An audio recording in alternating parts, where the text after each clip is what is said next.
Today, I'm going to walk you through start to finish how to create a Matterport virtual tour using the Ricoh Theta Z1. Matterport virtual tours are a fantastic add-on that you can implement in your real estate photography business for increased revenue per shoot, per listing. You can charge anywhere between $200 to $400 for one of these, and the learning curve is so very low, so it's super easy to get the hang of, and it's very hard to do wrong. And the best part is it requires very minimal editing. All in, these usually take me about 30 minutes to capture, and then once I upload them, it takes a couple hours to generate, which is completely passive.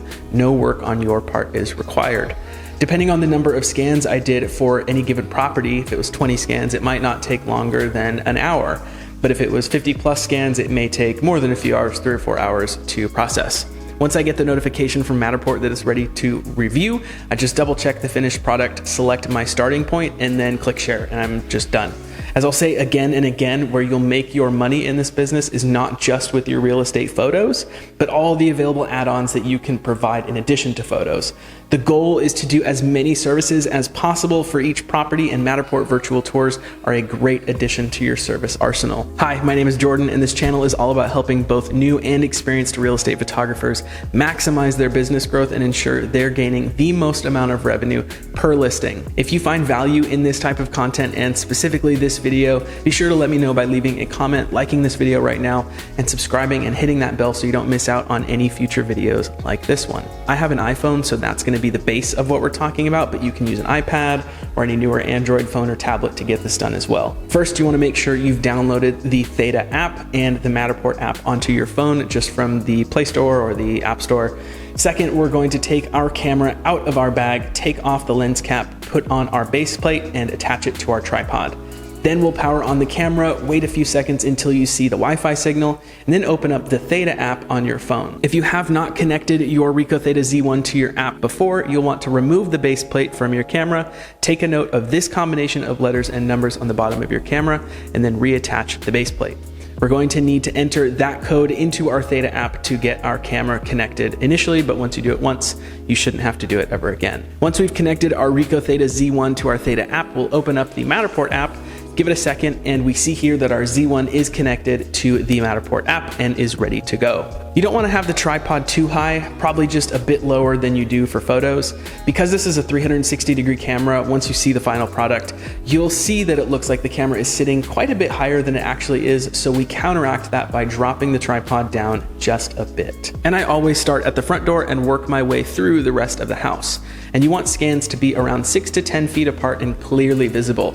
If something's not aligning, it will give you an error and it'll tell you to redo that scan a bit closer. So don't scan in front of furniture or in front of a wall. You want everything to have a clear pathway.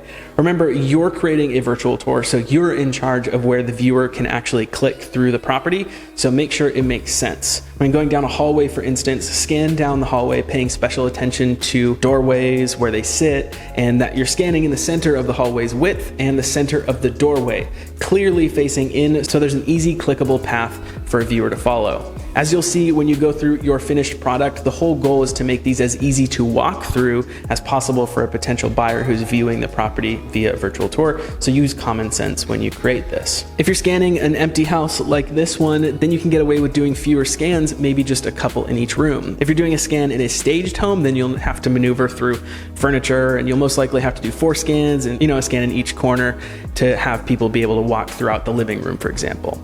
When going into a bedroom that has furniture, you'll usually do a scan in the hallway just before the doorway and then a couple feet inside the room. We do this because Matterport, from my experience, has some difficulty with doorways, so we want to give it the best possible chance for success, keeping in mind its limitations.